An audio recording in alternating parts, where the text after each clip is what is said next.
Everybody, and welcome to Weeknight with Wonder Girls. I'm Mabel.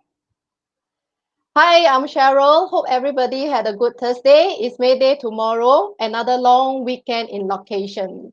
To everybody, just an introduction of who we are about ourselves. If you are new to Travel Wonder, we are a licensed online and offline travel agency that specializes in active holidays based here in Singapore. So if you're looking to hike, cycle, or run overseas, do keep us in mind. At the same time, we can also arrange for all sorts of other vacations like family fun trips, rest and relaxation holidays, or romantic getaways. So when you're ready to travel, just shout out to us. You can also find out all about our trips on our website at www.travel-wonder.com. At the same time, if you have heard our conversation for the first 2 minutes between me and Cheryl, we were talking about our trip to Northern Territories that we took last year in March. So if you have been to the Northern Territories before, do let us know in the comments by typing NT. So this evening will be our first weeknight that we are inviting a guest presenter on board to show us about the destinations they represent. Tonight we are going to represent the Great Australian Outback. Okay. So talking about Australia, what's the first thing that come to your mind? Mabel, please tell me. For me, I think of kangaroo. Australia, I think of chocolate. because Chocolate? because every time my friends go there, they always buy the that chocolate with the frog shape or Oh, koala shape. okay. But Okay. yeah, So to first thing. our viewers, please tell us what's the first thing that comes to your mind when you think of Australia. Tell us in the comment. Without further delay, please join us to welcome Iris from Northern Territory. Hi, Hello. Iris. Hello, So, Iris. Good welcome. evening. How's your day been? Okay, a little bit busy, but still okay. And very glad that tomorrow is a holiday. That means no more work from home. Ah, yes, correct. Actually, work from home, you tend to work longer hours also without realizing. So a break once in a while is also good. So we have a long weekend, everybody can enjoy, take a breather. Now, Cheryl, is there anything from our viewers? Oh, I Oh, saw. let me see. Okay, I'm screening through the answers here. Okay. Today we have some new viewers. Hi, Grace. Welcome. We have Um, Jean. Yeah. And then we ask about what do they think of Australia. Let me see what are the answers. I saw, Wine, koala yeah, bears. I saw Steve Steve Irwin. Irwin. Yes, he's the icon ambassador of Australia's. And then we have Yeah. hospitable Aussies, never go wrong. And Ayers Rock. Yes, Iris, are we going to talk about Ayers Rock today? Yes, we will be. Oh, okay, that's good. So now I shall take a back seat and enjoy Iris' presentation. To our viewers, please continue to give us many likes, comment, and share the presentation. You may also start a watch party like I'm going to do later on. If you have any questions to ask Iris regarding her presentation or Northern Territory, please feel free to put them in the comments and we will respond later during the Q&A session later. So over to you, Mabel. Okay. Okay, to our viewers, in case you're wondering where you can find all our active trips, you can actually find it on our website at www.travel-wonder.com. And today we are going to share about the Northern Territories. So you will be able to find some of the walking tours that we have on the Northern Territories on our website. So you just need to go to our website under trips, search for hiking/trekking, and search for the destination Australia, and you'll be able to see all the trips that we have there. Please subscribe to our mailing list if you have not done so. We actually send out our e-newsletter every Friday to keep everybody up to date on the goings in Travel Wonder as well as our active trips. You may also subscribe to our social media platforms on Facebook and YouTube to see all the past trips, photos, and videos that we have taken and shared with everybody. Okay, and now I shall pass the presentation back to Iris. Okay, Iris, now over to you. Yep. Thanks, Mabel. Okay. Yeah. Once again, thank you for tuning in. It's a eve of a public holiday, so I'm really glad that many of you are actually tuning in, and I also saw some of my friends streaming in as well. Thank you very much for your support. So for the next about 10 to 15 minutes or so, I will actually bringing you through the happenings in the Northern Territory and like what you can do, and most of all, what are the must-sees and some of the must-dos, and as well as some of the trails that you can actually do. So first of all, just to go through some of the basics, um, as to what whether I'm actually able to actually share all this information, because the yeah so before I was actually doing the Northern Territory, I was actually studying in Australia, and I was actually doing my graduation trip in the NT. Yeah, of all places, I actually chose to go to the NT for my graduation trip. So a lot of people were actually wondering why is that so? How come I chose the NT for it? Okay, by the way, NT is actually the short form for Northern Territory. So yeah, because I have not been there and I've heard a lot about it, so I was really curious to go on my own. So I went there for a 20 days backpacking trip, and covering the entire Northern Territory in 20 days, all by myself, of course, joining some of the tours, local tours. So it was really good experience. So I actually chose two photos that I actually taken back in the trip itself.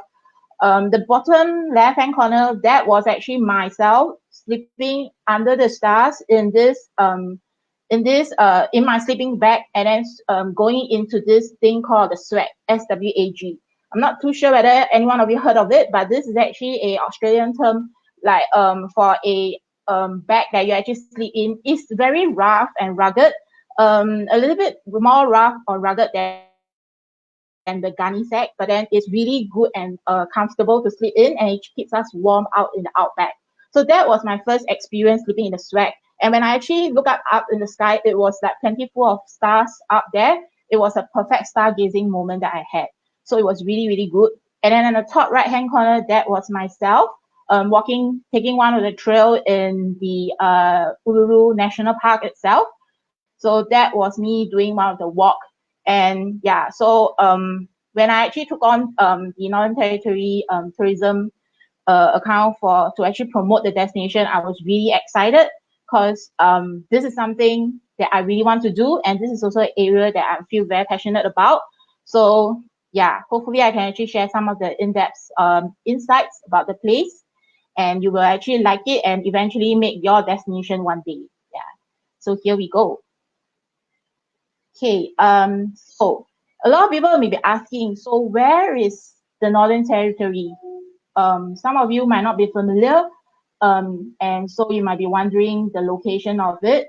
So you can actually see from here, the map itself, this whole of Australia, and where NT is actually covering the top north of Australia all the way into central of Australia. And the land area of the NT is 1.4 million square kilometers. It's really, really huge.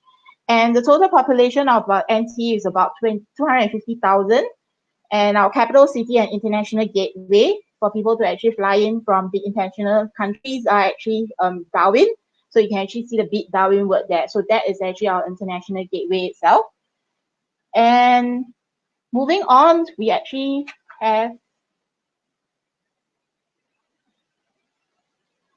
okay.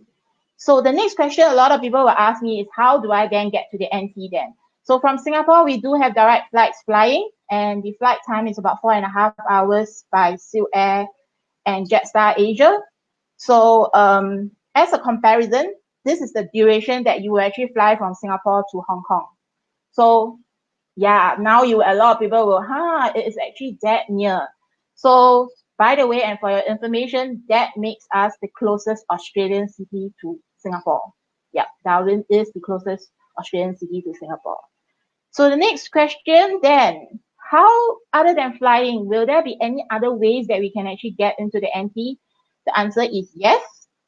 So apart from flying, there is also various ways that you can actually go into the NT.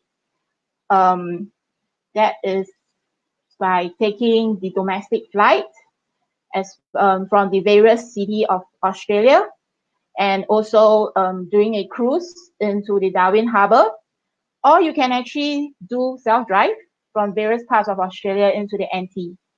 And there is also another mode of transport, which is by the rail called the GAN, that travels from Darwin into northern Australia all the way to Adelaide in south of Australia. And just a little bit background of the GAN. This is actually commonly known as the journey through the heart of Australia, and it offers more than a transit between Adelaide and Darwin itself. It's actually a luxury rail experience with sumptuous dining, elegant private cabins, and attentive service staff.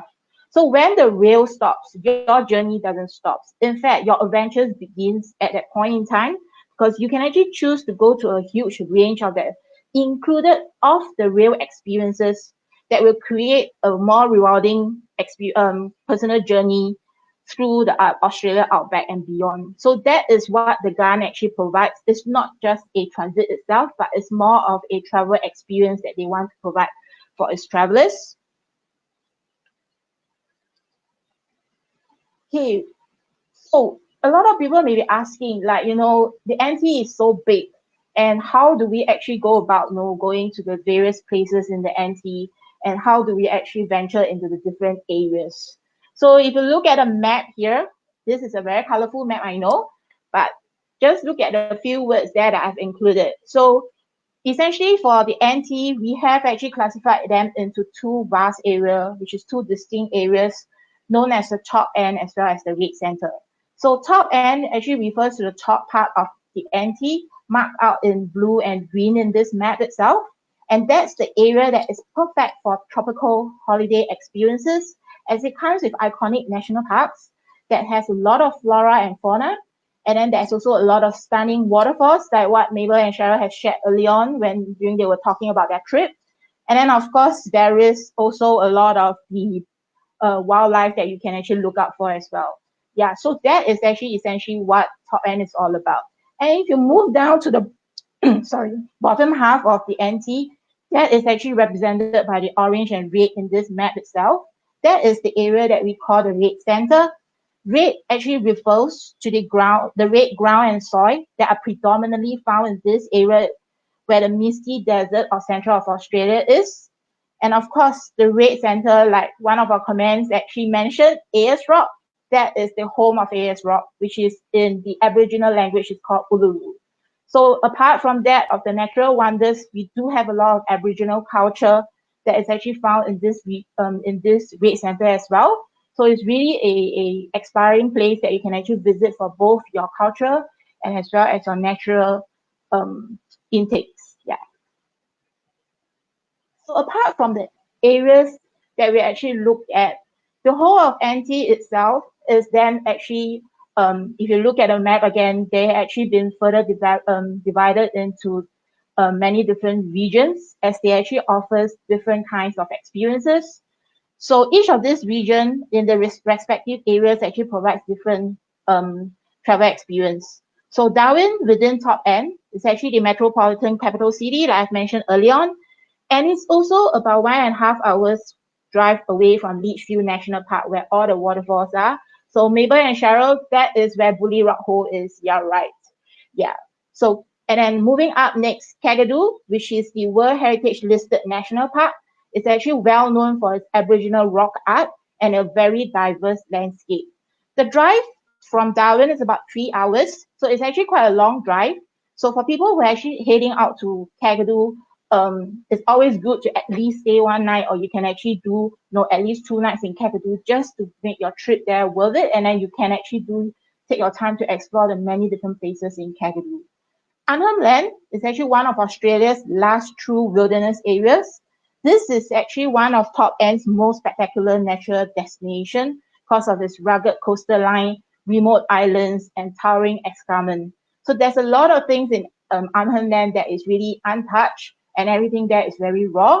So what we can actually say that is actually the less commercialized style of the national park in Kakadu. Yeah. And Katherine, that's the region between Top End and Red Center. So this is actually where tropics meets outback. And it's also a region full of gorgeous, really beautiful gorgeous. And again, there's also a lot of waterfalls that you can actually explore in Katherine. And there's one thing that's unique in Katherine, thermal springs, hot springs. Yes, they do have some of the hot springs there that's really nice to soak in and have a relaxing swim, or if not, just chill out. Yeah. And if you move down further on into the Red Centre, that is the time when you actually go into the Rail Australia in Tennant Creek. Tennant Creek is actually the vast land of brilliant blue skies and boundless horizons. So this is actually the essential stopover for travellers that's driving along the Stuart Highway that goes from the northern part of Australia to the southern part of Australia or vice versa. So for those that are driving, Tennant Creek is definitely one of the must stops in between their journey. And moving down to Alice Springs is the thriving spiritual outback center with a lot of pioneering history. And there's a mix of contemporary and traditional art, a lot of stunning landscapes once again. So last but not least, this is something that everybody is looking out for, which is the spiritual heart of Australia, this known as Uluru. So it's actually home to the World Heritage listed natural wonders and Aboriginal ancient cultures that is very rich in their story, arts, as well as some dances. So that's a quick run through of all the region itself. What I'll do is actually to give you some of the highlights of the different activities or the different interests in these regions. I can't actually go through the entire list of the activities that you can do, so I can only do a quick highlight in this presentation itself. If you're interested, you can actually go onto our website or our social media channels to get more information that will actually be able to help you to plan a good trip itself. Yeah.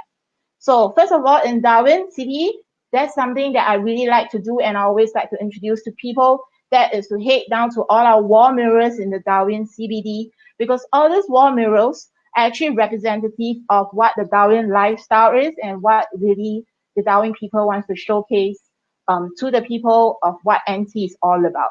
So here in this picture, I've selected two of them. One of it is actually a very colorful tropical setting. So no doubt everyone will know that that is actually all about top end because of the tropical landscape that we're looking at. And then on your right hand side, that is a image of an Aboriginal man with his spears and as well as his tools going for a hunting route. So that again is actually an Aboriginal culture representative.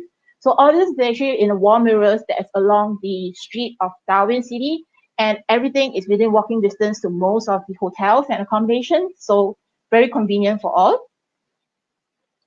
And up next, what I want to introduce is something that you really, really cannot miss when you're in Darwin, and something that I always enjoy when I'm there. Just heading out to the beach area to enjoy this wonderful scene, which is the Darwin sunset. You may have noticed that these two photos I shared here, you have saw my name there, Iris Lim. Yes, they are taken by myself. Nothing but just a mobile phone. I'm not trying to show off how skillful I am with my photography skill, but I'm just trying to tell you that the scenery is just that good. Even a normal mobile phone can actually capture the best photo. So if you are a DSLR user or you have a good camera, I'm pretty sure your photos will be 100 times better than mine. Because yeah, that is actually sunsetting across the horizon in Darwin in one of the beach there. So that is one of the must do when I'm actually in Darwin. A lot of people may say that, what's so good about a sunset, but when you are there, you will know that it's really good. Yeah. And moving on from Darwin, we actually go a little bit further into the nature already. So heading the first stop where we can actually go into the Darwin and surrounds, which is probably about, 45 minutes drive away from the Darwin city itself, you already can come into nature. And some of the activities that you can do, for instance, here, like what I have shown you, is actually going on an airboat that's actually across the floodplain. And you will actually see the ecosystem that is really alive because there's a lot of wildlife, there's a lot of flowers, a lot of plants that you can actually look at. And as the airboat actually goes around, there will be also introduction of all this wildlife and the flowers that you're actually looking at. And the guide will actually do a really good introductory of the area as well. So this is one activity that you can actually do. And the next activity is something probably the really interesting one that most people will be happy to know, that you can actually do the outback, or rather the nature, in your own comfort. because this is something that we actually call glamping, which is the matching up of glamorous but camping. So we're asking you to camp, but we are not taking the comfort away from you. So you can actually look at the picture here. There is on the right hand side, that picture there is actually the accommodation that you will be staying in. Aircon is still with you. Your comfy bed is still with you. But when you open your door, it's out in the nature. And I have heard a lot of people that went and came back and tell me, yeah, the moment I open my door, I actually see wallabies hopping right in front of me. Yeah, so that is actually the wildlife that we are talking about, where the wildlife actually comes very up close to you, even to your doorstep, to where you are actually staying at, because that is really embracing the nature where you are staying. So this wildlife will actually be very used to people coming in. They will not go very, very close to you. They will still keep the distance away from you, but you're not too far off. So the next picture that I'm showing you here, apart from the wallaby, you can actually see some of the birds flying, as well as the buffaloes that's on the top right-hand corner. So these are some of the wildlife that you will be able to catch when you actually go on a glamping stay in one of the lodges that's out in the nature itself. Moving on, we will have some of the activities that is in Litchfield to be introduced. So like what Mabel and Cheryl has mentioned, waterfalls is really one of the key highlight of Litchfield National Park. So in Litchfield itself, this national park is actually known for its stunning waterfalls and also surrounded by its monsoonal vine forest. So apart from keeping the area cool, you also have the waterfalls that is actually there that provides the landscape. So if you're interested, you can actually jump in for a refreshing dip. That is what a lot of the locals as well as the tourists will actually do when they are there. If you're not really a good swimmer, like what the ladies have shared, they actually need a float or something like that. No worries, because some of these waterfalls is actually like a water hole, like a small little mini pool that you can actually swim in, like a baby pool, which is pretty shallow. So you can actually sit there, just soak your leg in, just enjoy that cool breeze that actually blows along the way. So that is actually not too bad experience, I would say. And I personally like it very, very much. So a picture that I showed here, which is the Bully Rock Hole, I personally recommend that because they have actually have 10 different pools of different sizes. So you can actually go into any one of them that is actually comfortable for yourself. You can just sit there. And I can see that some of them actually soak in there for quite a while. And then, after that, they just go out to the nearby toilet and then change out their wet shirt, and then they head back to Darwin City itself. So it's a pretty relaxing trip out in Litchfield National Park, I would say. Yeah, so Cheryl and Mabel, up next is something that you're actually looking out for, which is our very interesting and very iconic landmark, I would say, for the Litchfield National Park, which is the termite mouse. So a lot of this termite mouse actually goes up to almost up to about 100 years old. And they are actually, some of them are actually up to about 2 meters high. So it's really, really massive and tall. And you can actually still see some of the termites working very hardworkingly working around the termite itself if you actually look very close to the mouse. And you'll be able to capture them in close-up shot as well. Yeah. So all these structures can actually be seen along Litchfield National Park if you actually drive along the way. And there's a lot of them, and some of them are actually with signages that you can read up and know a little bit more about how this termite mouse actually come about and why is this area so prone. I mean, so good to actually have all this termite mouse to actually be in there for so many years. Yeah. Okay, so from Litchfield National Park, we are now moving on to Kakadu National Park, which is our World Heritage listed park. And this park itself is actually listed under the World Heritage for both its natural as well as its cultural aspect. And also, so first of all, the first place that I want to introduce to you in Kakadu will be this area called Ubia.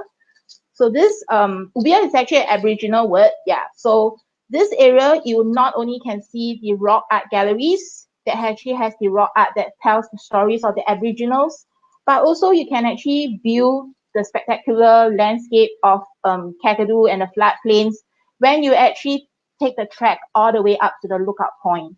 So the trek itself is not a flat road. It's actually a moderately steep trek. So you have to do some, I would say it's actually a moderate steep terrain. before you can actually climb all the way up. So you can see from the picture on the top right, that is the kind of path that you'll be walking. So very good walking shoes are really needed for this kind of walking. And then you will actually be able to go up there and do time your walk up to Ubil just when you can actually see the sunset. So on the picture on the right, that is actually the sunset picture. So that is something that you will actually be able to see. And then just sit down there with the rest of the people that has gone up to Ubil Lookout Point, enjoy the sunset and soak in the atmosphere itself. I would say it's magical, it's or whimsical, you can say it. But at that point in time when the sun is setting, no one speaks a word and everyone is just doing some kind of reflection and also thinking back the day and how do you actually end up here walking all the way there and making a very good trek up there to have this really interesting view. So that is something that is actually interesting for us to look at. Then the next part that we can actually head out to for Kakadu is this area called the Nolanji area. So this area is actually one of the world oldest art gallery.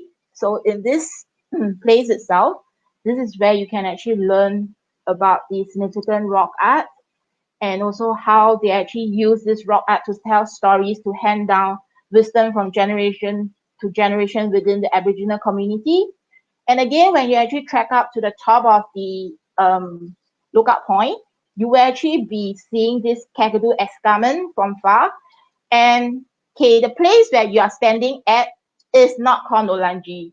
The rock that you are seeing far out, that is actually the Nolanji rock. So yeah, I when I first went up there, I also thought where I'm standing is called Nolanji, but yeah, I was wrong. So where I'm standing at is actually not Nolanji, but I'm actually looking at Nolanji. So in a way, people actually get confused, but not to worry, because when you type in Nolanji, you will be able to see what are all the things that is related to Nolanji and how you should actually go about to have a good view of what Nolanji rock is all about. Yeah. And up next is something that I would like to highlight. This is actually my personal favorite for Kakadu National Park, something that is not to be missed. And I've tried the this attraction at the various time of the day, and it did not disappoint me for all my journeys there and my experience there. Yeah. So this area called Yellow Water is actually a landlocked billabong. Okay, billabong is like a water catchment area, or in Australia term is like more referring to a pond or a lake. Yeah, so this area is actually brimming with a lot of native flora and fauna, and it's actually one of Kakadu's best known landmarks. So you can actually go onto a boat cruise, like the photo on the right hand side, and you can actually catch what is actually along the Yellow Water itself on the boat itself, and you can actually I usually call it National Geographic coming alive, because what I'm telling you now, for your next trip, it may not be happening the same thing. There might be something that's happening. So every time that I go for Yellow Water, it's always a different experience. I can't actually tell you for sure you will see this, you will see that. But it is always something interesting that I will see along every trip that I do get out to Yellow Water itself. So on the picture on the left, you will see heaps of this birds, magpie geese, and all the different kinds of varieties of the birds that's flying around. So that for bird watcher, this is really the place to go. And for people who are interested in taking pictures of the wildlife, this is also the place to actually look at. Yeah. So much of the nature. So how about nighttime? Some of you might be wondering, when it comes to nighttime, probably it's a little bit boring out in the national park. There's no shop for me to shop in. Yep, Northern Territory isn't really a shopping place, but we do have some night activities that you can look at. See this night view that I'm showing you here? Because out in the national park, there's almost zero to minimum light pollution at night. So it is actually the best environment where you can actually do a very quick or simple stargazing activity. So the photo shown here was actually taken by one of our travel blogger with his DSLR camera. Of course, they use really good cameras when they actually go on that trip. So he was telling me that he actually set his camera on a high exposure lighting, but he did not have to do any complicated setting, and he actually got this shot at one take. And it was just right outside his the car park that's near to his lodge. So I'm not trying to say how good his photography skill is. I'm just trying to say that the scenery itself is really good, that you don't really need complicated settings to be able to capture something like this. Even if you don't want to capture it in your camera, capture it with your eyes, put it into your memory, remember it. That is something that you will actually be able to see when you're out in the national park at night. I think this is something that nothing can actually buy, because this is really what nature has been there for us. Yeah. And moving on from Kakadu, we actually have some other places in Kakadu that actually has similarity to the Litchfield National Park, but this area actually requires a little more trekking to do before you actually get to the stunning waterfalls. So these two pictures here that you're looking at, Gulom Falls as well as Jim Jim Falls, the trek actually takes a little longer than the ones in Litchfield National Park. But what you can see here are actually stunning landscape. And in fact, Gulom has actually been known, or rather been seen as something like a private infinity pool nested in the bush, and it actually provides a panoramic view of the national park while you're actually chilling out in the pool itself. So that is something to actually look out for. But again, the trek up to these two waterfalls can be a little bit, I would say, is actually more, you actually be more active walkers or hikers to actually be able to do this trek itself. Yeah. So up next, we have actually covered Litchfield National Park, Kakadu. So what's up next in top end that we have not done, which is actually the area in the middle, that is Katherine. So like I've mentioned earlier on, Katherine is actually where the outback meets the tropics. So this area is actually known for its sandstone country. So it's actually home to the Katherine Gorge. And that has in a total 13 impressive gorge that's carved out from sandstone formation. So you can explore the national park by taking a boat down the gorge, or you can actually do a canoe, or you can even go on a dining boat cruise like this picture here that we're showing here. And what the food that they're serving is actually more related to the Aboriginal way of cooking, the spices, the style of cooking, and they will actually be talking to you. The chef will actually come out to introduce a little bit more about the dish. So that is the dining boat cruise that you can actually do. And if you're actually up for a little walk or a little trekking that you want to do, you can actually go up to this area, which is called a Windorf Walk, that will allow you to have a overall view of the gorge, because this walk itself actually goes around the circumference of the gorge. So you will actually be winding around the gorge, and then you will actually be seeing the gorge from a from a top view, and then you can actually have a bird's eye view of the entire gorge system and how it runs. So that is pretty magnificent, I would say. But again, this trek is moderately challenging. So you do need a certain kind of fitness level to be able to actually walk the trek. Yeah. And the whole trek is about 8.4 kilometers long. Yeah. Okay. In Katherine, we also have this another famous trail that a lot of people will actually heard of or be interested in. This is actually a trail that is very much linked to our history of the traditional owner of Katherine, the traditional landowner. So this Jabula Trail, a 62 km one-way walk, departs from the Nimalok Katherine Gorge, all the way ends at this waterfall called Edith Falls. So this trail itself has been walked by the Darwin people, who is actually the traditional owners of this land in Katherine.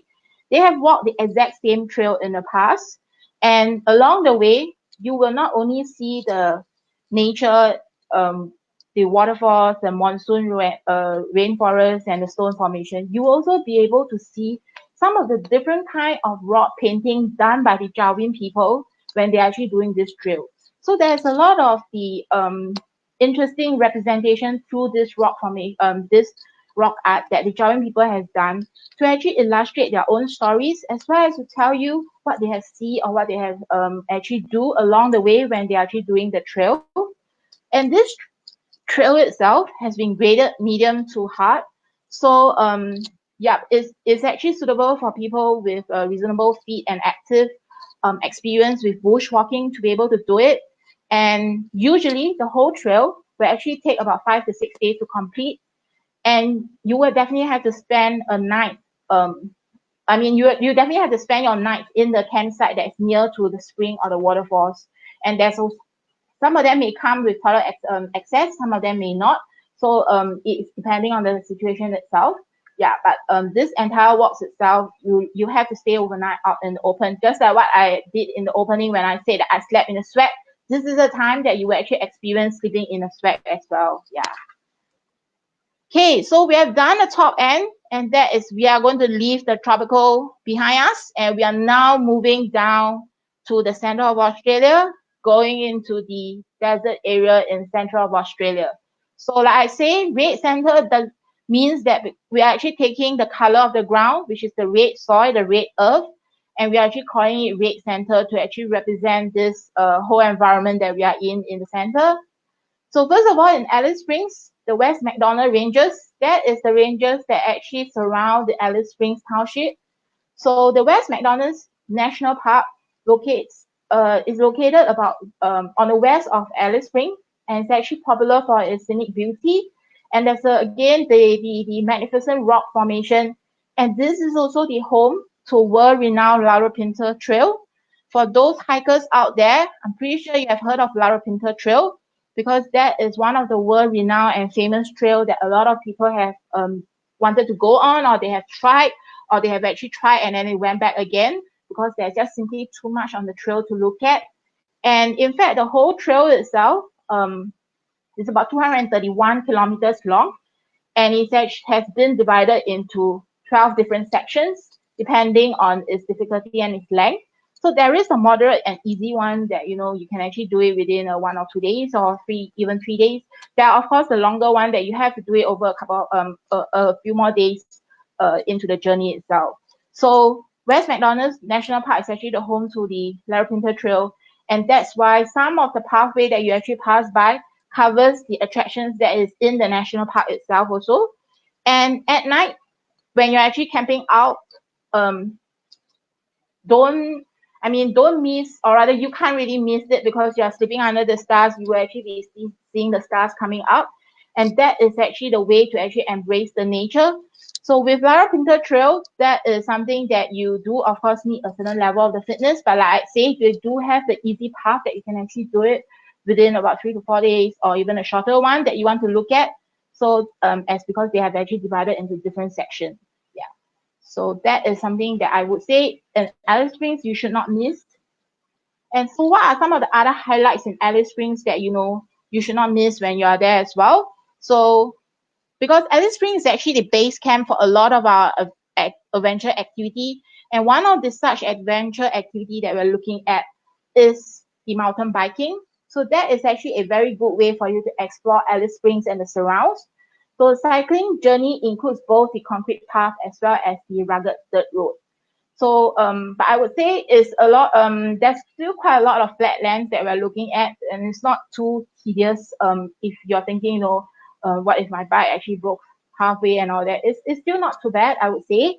And a lot of people have done it, and some of them actually have done it with a local. So along the way, you'll be able to hear a little bit stories shared by the locals about how they actually know about this place, and some of the hidden gems that they actually know and they want to introduce to you. Yeah, so that is something interesting that you can actually look at. What are some other activities that you can do in Alice?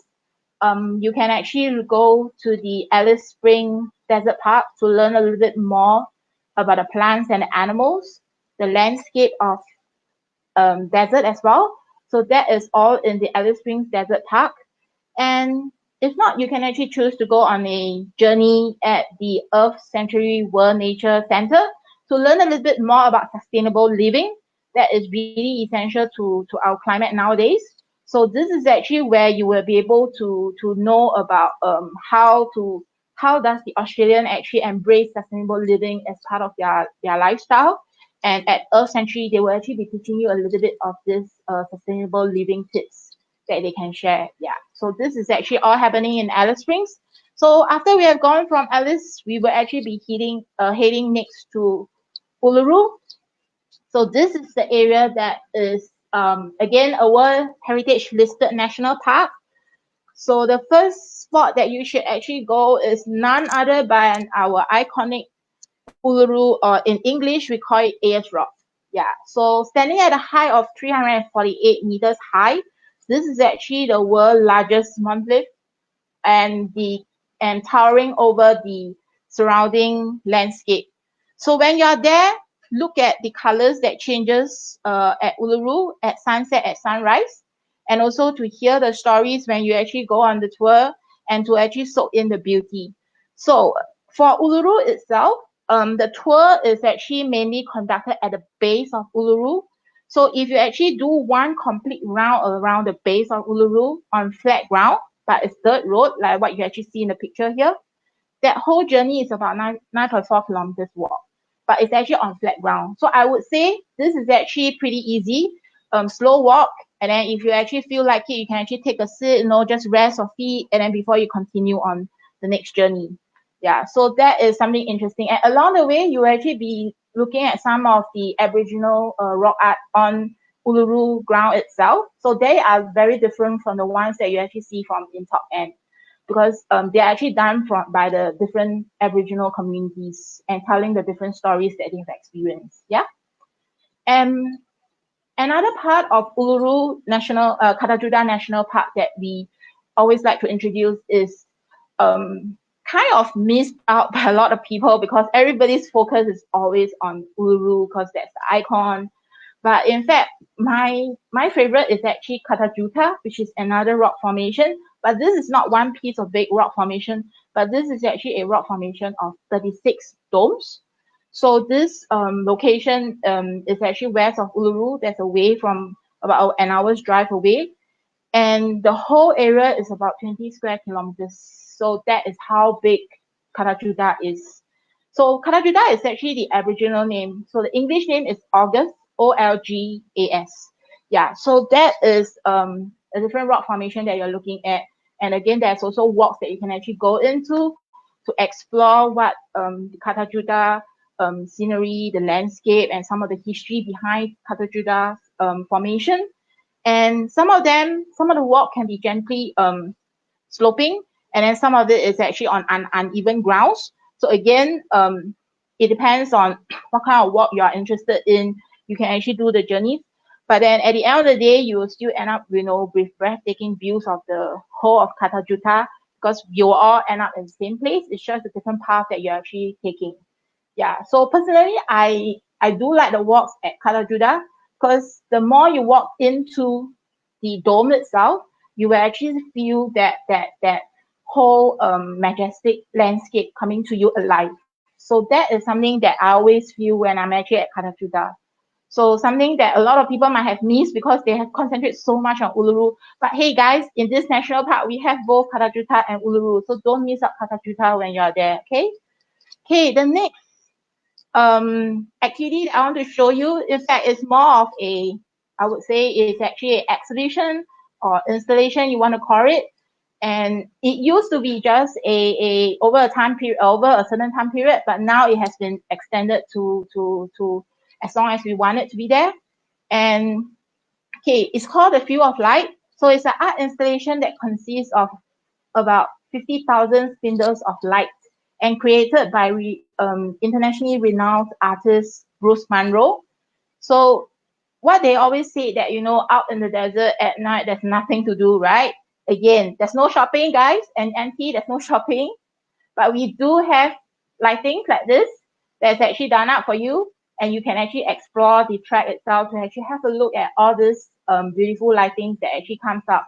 So what we always see is that when darkness falls, Uluru is thrown in a silhouette, and then the field of light actually illuminates, and that actually, the rhythms of this color actually light up the desert. So the whole area actually comes to life. And remember the stars that I was telling you out in the desert?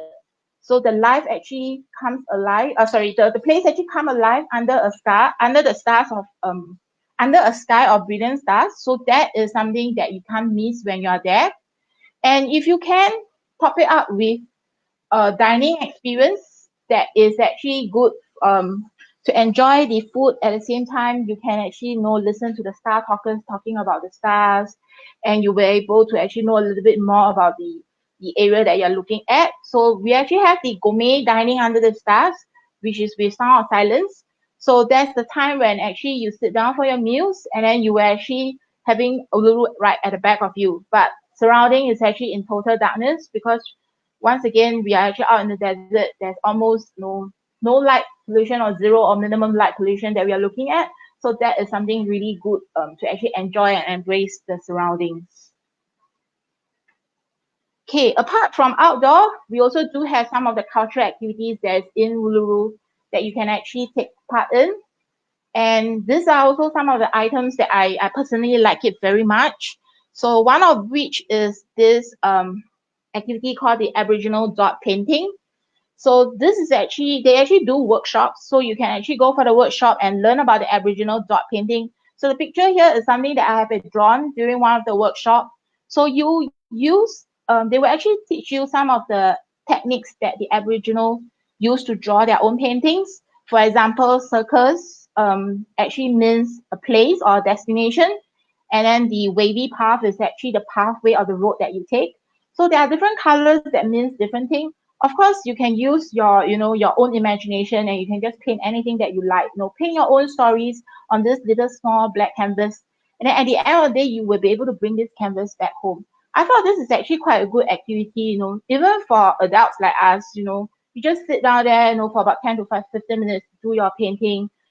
At first, when everyone sit down, everybody will say, I'm not good at painting. But at the end of the day, a lot of them will say, can I have extra 5 minutes? I cannot finish. I want to beautify it better. And suddenly everybody become like, professional painters or artists. Because as the moment you actually get onto the painting, the momentum is there. You really want to do a good piece, and you really want to bring something interesting back home. So I thought this kind of hands-on activities is really interesting. And yeah, what's more, you can actually experience in a place that is so spiritually alive. Yeah. Okay, apart from culture, we do have some of the adventures that is in Uluru that you can actually participate in, and I would say some of them are really, really thrilling.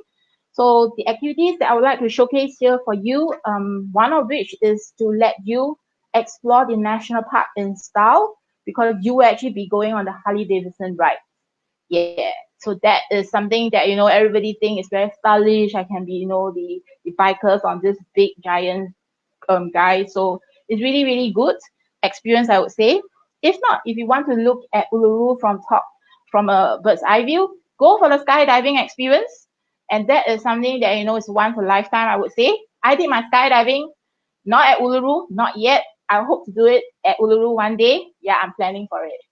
So yeah, that is so much about the destination itself. I just want to go through some of the quick frequently asked questions before I hand the ground specs to the girls. So first of all, some of the questions that I always get, when I actually talk to people, be it consumers during travel fairs, or even consumers that come up to my office when we were actually still operating our office. Yeah, so that is something that I thought it might be good for me to share with some of you, because I'm pretty sure if you are thinking of going, there are some of the questions that you have at the back of mind. So yeah, so why not just clear it out? So I've covered like how to go to the NT. So how about within the NT, how do we then travel around? Because 1.4 million square kilometers is huge. I'm not asking you to walk from Kakadu to Katherine. It's impossible, okay? So yeah. So first of all, you can do domestic flight, because within NT itself, we have 3 airports. Darwin is one, Alice Springs is one, and guys, we do have an airport in Uluru. And let me tell you, if you are on the flight flying into Uluru, if you are on the right side, I don't know, left or right, you might be seeing Uluru from far. Yeah, you don't have to do skydiving. You can already see Uluru from a bird's eye view. Good, right? Yeah, but don't ask me whether is it right or left, because I don't remember already, all right? Yeah. Then other than that, you can of course do your self-drive, or you can actually take tours. Like Travel Wonders actually brings you there, so you can actually do it with them. Yeah, why not? And then of course we have our rail, which is the Guns, because the Guns actually moves from,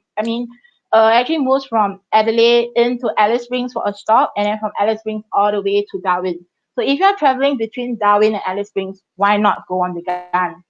Something luxury for once. Time difference is one big question that I always get, because Australia is so big. Not all Australia cities share the same time zone. I must tell you that. So don't say that I'm in Sydney. It's the same time in NT. Okay, it's different. So what is the time difference between us and Northern Territory? Singapore, NT is 1.5 hours ahead of Singapore. So if it's 3 p.m. here, it's already 4:30 in NT. All right. So they are ahead of us. Yeah. And the next frequently asked question, I think, is one of my top questions being asked. Climate. What is the climate that we're looking at in the NT, and when is the best time to visit, and all that kind of usual questions that will be given. Yeah, so you can see here climate, because we have two distinct areas, remember? So even for climate, you're also looking at two distinct climate. In the top end, we only have two seasons, which is the dry season, less rain, or the tropical summer, rainy season. So mid-year from May to October, I would say that is probably the more ideal period to travel, because less rain, nobody really wants to go in rainy season, right? But what I can tell you, in tropical summer, most of the activities are still on.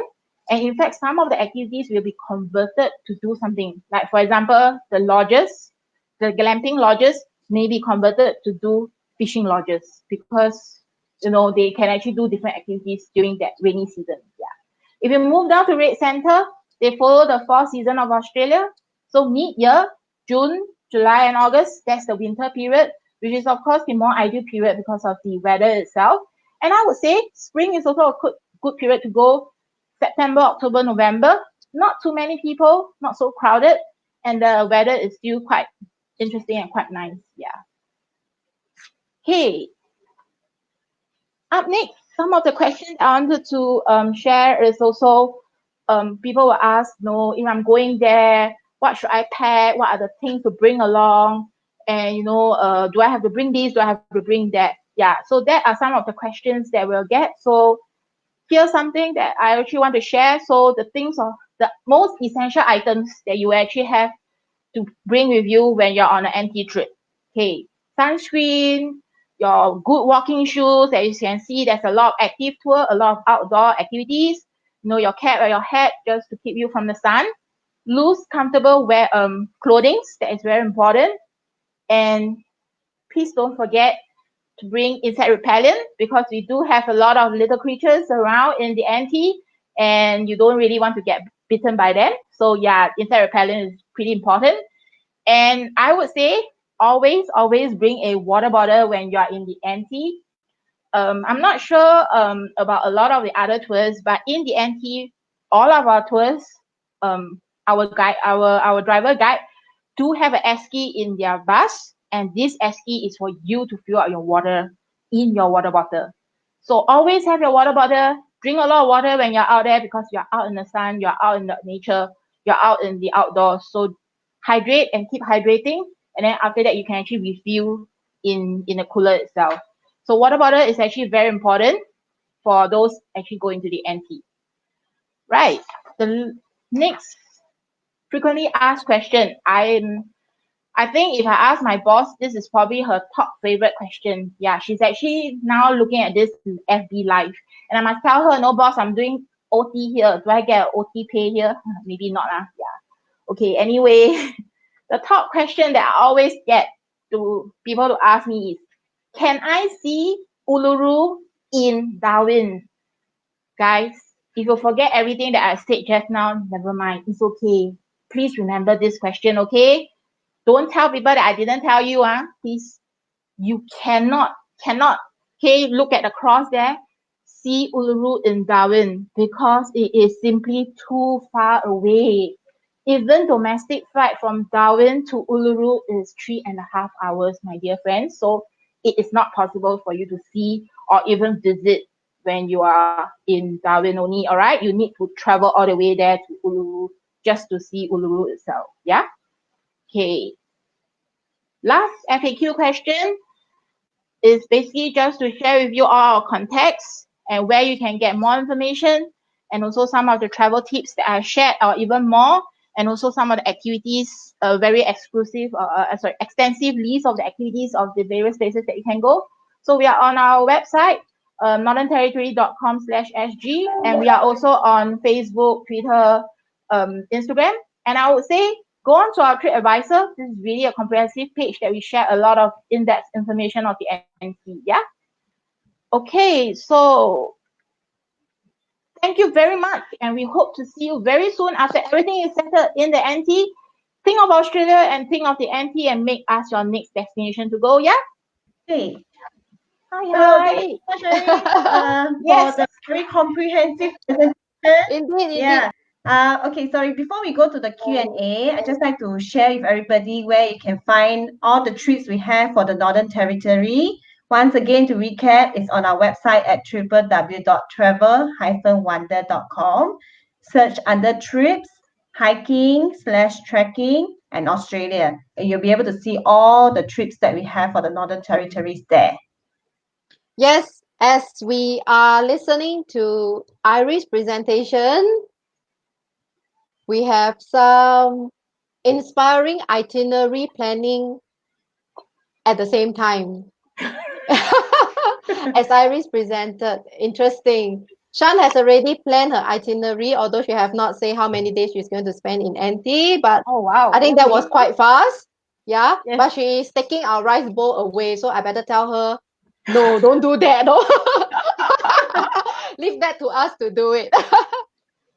So before I go on to the questions, I would like to ask everyone who is watching this now, is Northern Territory now part of your bucket list, part of your travel bucket list? Tell us in the comment, yes or no.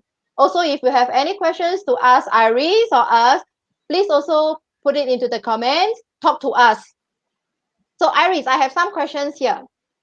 Okay. Can you tell us how far is Darwin Airport from the city? Okay, the airport is actually not very far from the city. So drive is probably about, I would say, not more than 30 minutes on a taxi or drive. Yeah. And if you even take an airport shuttle, it's probably about 30 to 45 minutes because they actually do drop off. Yeah. So it's actually not too far away from the city. Yeah. Okay. And what type of cuisine, food, we can typically find in the Northern Territory? What are Okay, some of the dining options? Okay, this is really an interesting question because we have been asked quite a few times. Okay, I must be very, very honest with everyone. NT is not a place that stress a lot on food, but we stress a lot on dining experience. As you can see from some of my pictures just now, like the Nimlok Catherine Gorge, you have that dining boat cruise. So that is something that you can actually experience, while actually dining along a boat cruise itself.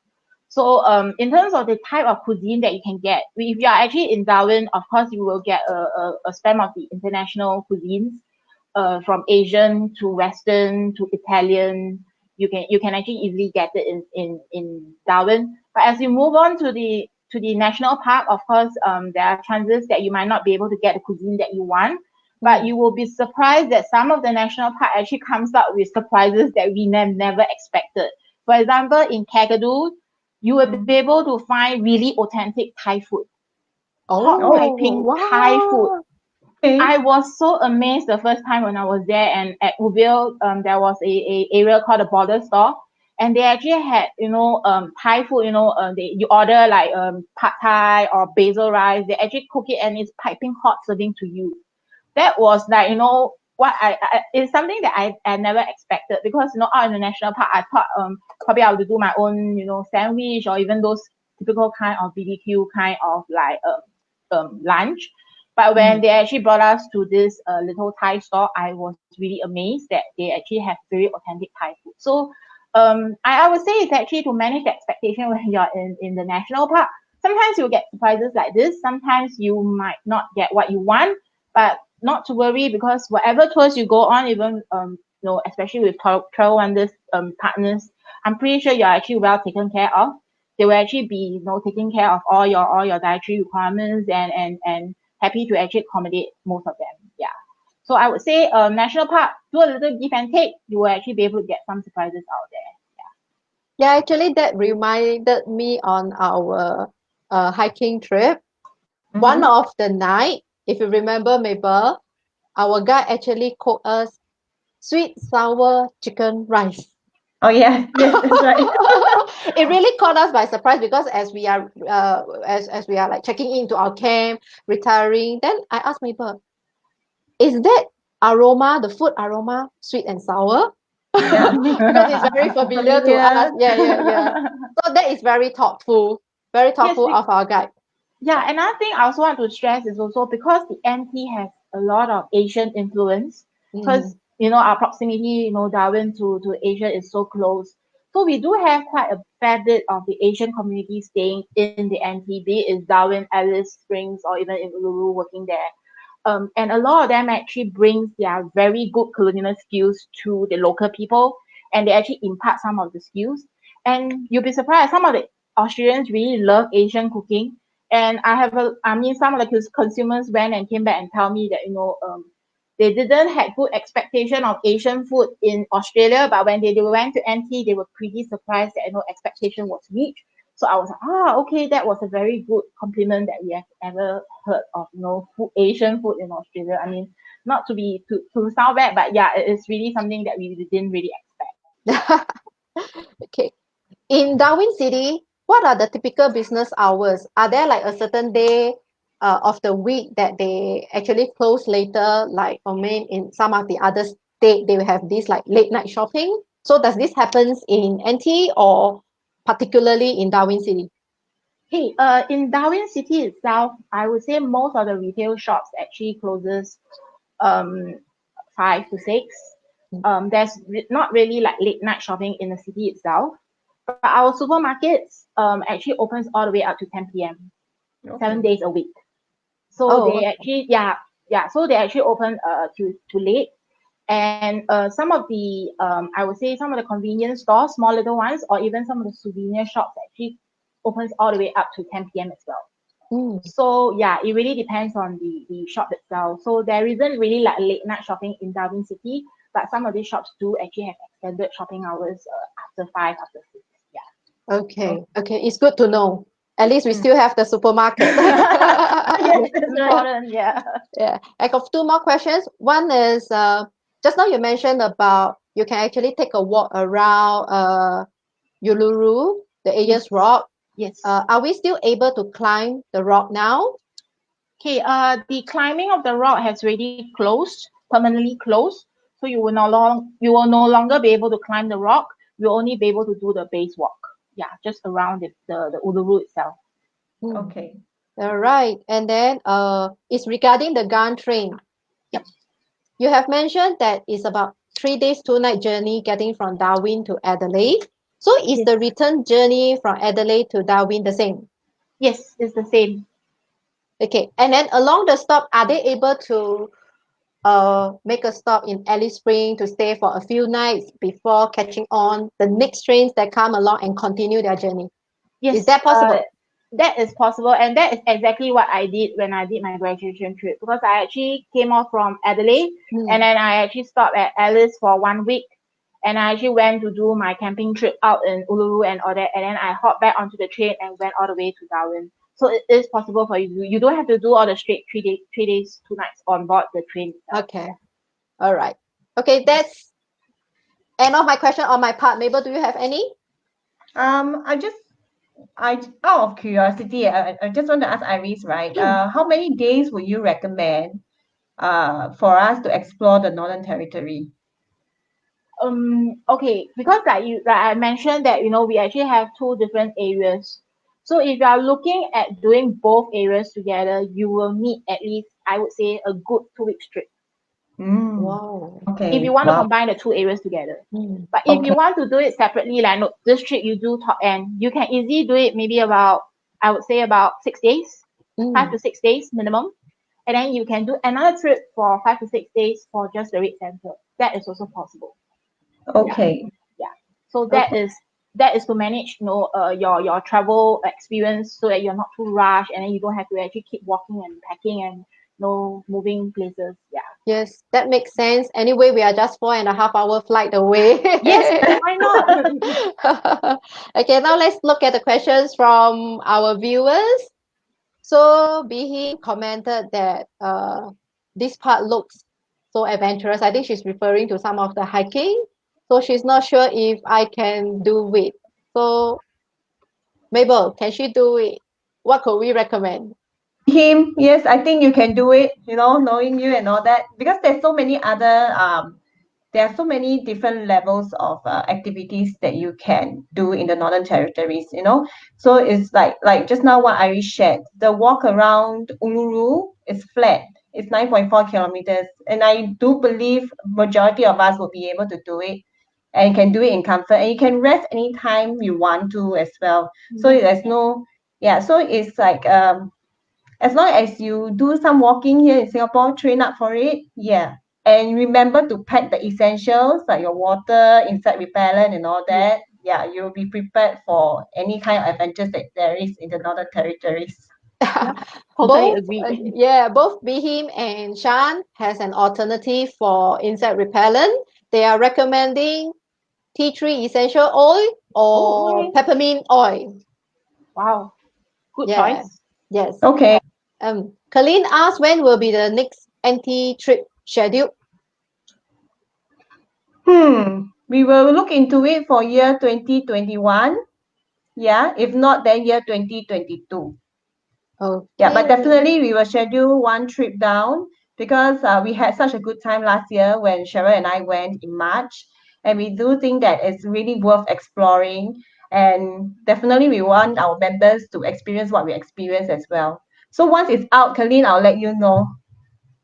Yeah, and also one thing that although usually people will visit NT during the dry season, but then we also found out that when we go during the wet season, the waterfalls are actually like in full force Yes. because of the continuous rain. Yes. So when you look at the Twin Falls, the Florence Fall, oh my goodness, it was like wow, quite majestic. Yes, Uh, Yeah. that's very, very true. Yeah. So during the transitional period is actually quite an ideal period to go because the colors are changing as well. So you actually see the colors changing from a little bit dry to a little bit wet and then to green and then to blue. So it's a very nice weather, or I would say a very nice color to look at. And of course the waterfall is actually at its peak. Yeah. mm.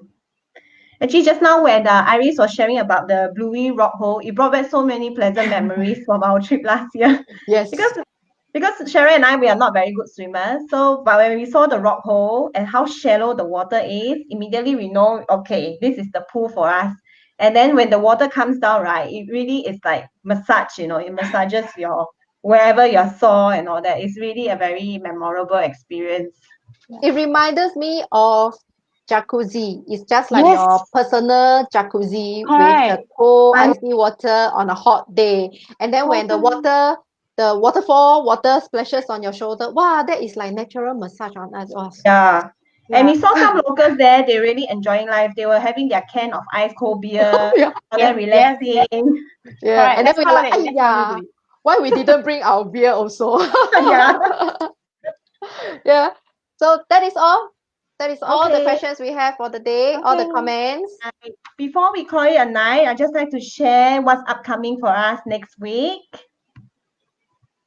Next week, next Wednesday at 3:30 p.m., we have our midweek chatter with Wonder Girls.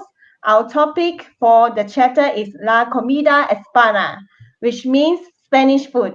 So our friend who's a new resident in Spain will be sharing a simple recipe with all our audience, which you can easily replicate from home. I understand that she will be doing a live demonstration.